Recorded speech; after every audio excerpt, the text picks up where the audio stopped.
अभी हमारे साथ है इंजीनियर मनोज झा। बता दें, पिछले दिनों इनके भाई जो है वही सिकटी विधानसभा क्षेत्र के डेढ़वा पंचायत से मुखिया बने थे और इनका इनडायरेक्ट रूप से राजनीति में ये इन्वॉल्व रहते हैं और चर्चा में रहते हैं। इस बार ये खुद मैदान में इनके उतरने की तैयारी है। कैसी तैयारी चल रही है सर? तैयारी बहुत ही अच्छी है। मेरा तो अभी आशीर्वाद यात्रा चल रहा है, लोगों से आशीर्वाद ले रहे हैं और लोगों ने बहुत बढ़ चढ़ कर हमको सपोर्ट कर रहे हैं। मुझे दिखाई भी पड़ रहा है फील्ड में। कारण है कि सिकटी में कोई विकास हुआ ही नहीं, कुछ नहीं। 15 साल में गाड़ी भी खटारा हो जाता है और यहाँ तो 15 साल में मतलब गाड़ी को भी बदलना पड़ता है। तो निश्चित रूप से सारे लोगों से बात हो रही है, सब लोग चाहते हैं कि हम बदलें और हमको उम्मीद है कि इस बार बदलाव होगा। आप जिस जाति से आते हैं उस जाति का आपको सपोर्ट मिलेगा? क्योंकि कहता है कि ब्राह्मण जो है या सवर्ण जाति जो है वो बीजेपी का जो है इंडिया का वोटर है, उसको आप कैसे मैनेज करेंगे और क्या उसकी लिए आप कार्य कर रहे हैं? जाति पर वोट अब मिलने वाला नहीं है, समझे अखिलेश जी। जाति पर अब वोट नहीं मिलेगा, काम कीजिएगा वोट मिलेगा। और जनता में जो लहर है अभी मैं देख रहा हूँ, कहता है लोग जो काम करेगा हम लोग उसी को वोट देंगे। हमारा काम देखा है पिछले 15 सालों से, लोगों ने 15 सालों से देख भी रहा है, जिसके वजह से मेरा भाई वहां मुखिया बना। कोई जाति नहीं है वहां, ब्राह्मण वहां मात्र 100 वोटर है, 100 में 500 वोट से जीत हासिल हुआ था। अब पता लगा लीजिए वहां। कुछ लोग आपका विरोधी जो है ये बात बोल रहे हैं कि इंजीनियर मनोज झा को जो है राजनीति में ज्यादा फायदा नजर आ रहा है, क्योंकि वो जॉब में थे, इंजीनियर थे, तो राजनीति वो अपना भाई को मुखिया बनाए तो अब सोच रहे हैं कि हम विधायक बने। इसमें क्या फायदा के लिए राजनीति मैं नहीं कर रहा। क्या मैं लेके जाऊंगा? कोई भी मकान हो, कुछ भी हो, पैसा हो, लेके तो जाना नहीं है। सेवा भाव शुरू से है, सेवा मैं करना चाहता हूं और सिकटी का जो स्थिति मैंने देखा है, इसी कारण से मैं राजनीति में उतर रहा हूं। सिकटी को मैं बदल के रहूंगा, ये मैं संकल्प लिया हूं। इसलिए मेरा हर गाड़ी में, हर जगह, हर पोस्टर में देखेंगे संकल्प सिकटी। मैं संकल्प लिया हूं, सिकटी को मैं बदलूंगा। अच्छा, यदि पार्टी आपको टिकट देती है, आप चुनाव जीत भी जाते हैं, तो पहला ऐसा 3 काम बताइए जो कि आप सिकटी के लिए करेंगे और युवाओं के लिए खास करके। देखिए, युवा के लिए तो निश्चित रूप से रोजगार मुहैया कराएंगे, चाहे वो प्राइवेट में हो, सरकारी में हो। रोजगार तो होगा ही युवा के लिए, लेकिन जो पहला काम आप कहिएगा, पहला तो भ्रष्टाचार को मैं मुक्त करूंगा। तीनों प्रखंड को मैं टाइट कर दूंगा, सभी थाना को मैं टाइट कर दूंगा।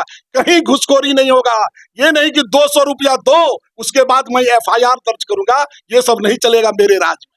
अगर मिल गया पावर तो मैं दिखा दूंगा पावर क्या होता है, जो आज तक सिकटी में नहीं हुआ है। सर, डेढ़वा पंचायत में आपके भाई मुखिया बने हैं, उसमें पूर्ण रूप से योगदान आपका है, क्योंकि वहाँ जातिगत आंकड़ों में देखें तो आपका जो है बहुत कम वोट, आप जिस जाति से आते हैं उस जाति का वोट वहाँ पे है। तो वहाँ पे ऐसे डेढ़वा में भी क्या क्या विकास हुआ जब से आपके भाई जो है वहाँ मुखिया बने? देखिए, मेरा पूर्ण योगदान नहीं कही, जनता का योगदान से, जनता के वोट से वो बना है। मेरा योगदान कुछ नहीं है। मेरा योगदान यही रहा कि मैं काम किया, इसीलिए लोगों ने चाहा मेरा भाई को और मेरा भाई को वोट दिया, मेरे नाम पर ही दिया। मैं कह दिया कि मेरा भाई है और उसको वोट दो, लोगों ने वोट दिया और उसका वजह वही है कि मैं काम कर। अभी मुखिया बनने के बाद क्या क्या काम किए जो मतलब जिससे जो है आपको विधानसभा में मैसेज जाए कि भाई ये काम किया है तो इनको चुनेंगे तो ये बेहतर जो है विधानसभा भी हमारा? मैं कहूंगा अपने मुंह से, तो आप कहेंगे या पब्लिक कहेंगे कि नहीं झूठ बोलता है।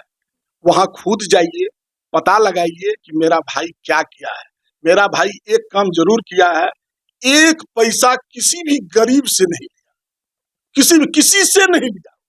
चाहे आवास में हो, चाहे वो वृद्धा पेंशन में हो। वृद्धा पेंशन तो यहाँ तक मैंने कराया, घर पर बैठा के और लोगों को बुला के, 3-3 कंप्यूटर वाले को बुला के वहां पर नाम को ऐड करवा के वृद्धा पेंशन एक दिन में 150 मैंने बनवाया, एक दिन में अपने घर पर।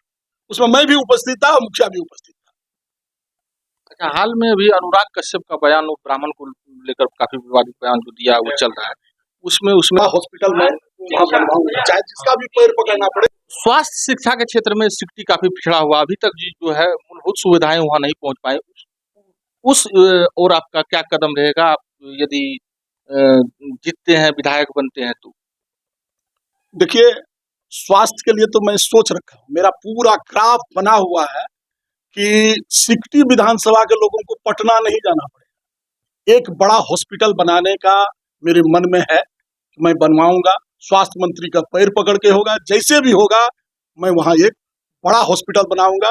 वहां कोई सुविधा नहीं है, लोग मर जाएंगे लेकिन कोई सुविधा वहां मिलने वाला आज की डेट में नहीं। शिक्षा के क्षेत्र में, शिक्षा में भी काफी शिक्षा में भी देख ही रहे हैं, पूरे अररिया जिला में कहीं नहीं है उस हिसाब से शिक्षा, जिस हिसाब से हम लोगों का पटना में मिल रहा है। वैशाली चले जाइए, वैशाली में देखिए शिक्षा किस हिसाब से चल रहा है।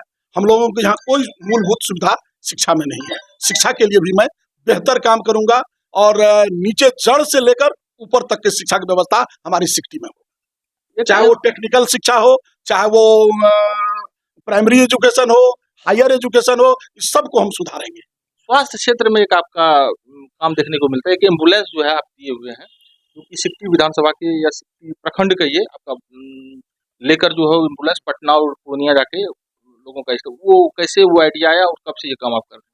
ये आइडिया आया मतलब पिछले करीब 15 सालों से। लोग पहुंचते थे पटना, बोलते थे बहुत दिक्कत है हम लोगों को, कोई वहाँ एम्बुलेंस नहीं है, सरकारी एम्बुलेंस भी हम लोगों को नहीं मिलता है। किसी तरह हम लोग जो है बस में इस पेशेंट को लाए हैं। बताइए, विकलांग पेशेंट है, उसको बस में किस हिसाब से वो लेके तब पटना पहुंचता था। पैर में घाव है, पैर में एक्सीडेंटल है, वो लोग पहुंचता था, कोई वहां पर एम्बुलेंस नहीं रहता था। तो मैं पूछता था कि एम्बुलेंस कोई एम्बुलेंस नहीं है, लोगों ने बताता था कि नहीं कोई एम्बुलेंस नहीं है। ये हमारे दिमाग में था कि हम एक एम्बुलेंस अपने प्रखंडवासी को अपने तरफ से दूंगा, तो माता जी के नाम पर एक मैंने वहाँ एम्बुलेंस दिया। अच्छा, सबसे अहम सवाल, यदि पार्टी आपको टिकट नहीं देती है तो क्या आप निर्दलीय मैदान में उतरेंगे? नहीं, निर्दलीय मैं चुनाव नहीं। चलिए, बहुत बहुत धन्यवाद, अभी हमारे साथ जुड़े थे सिकटी।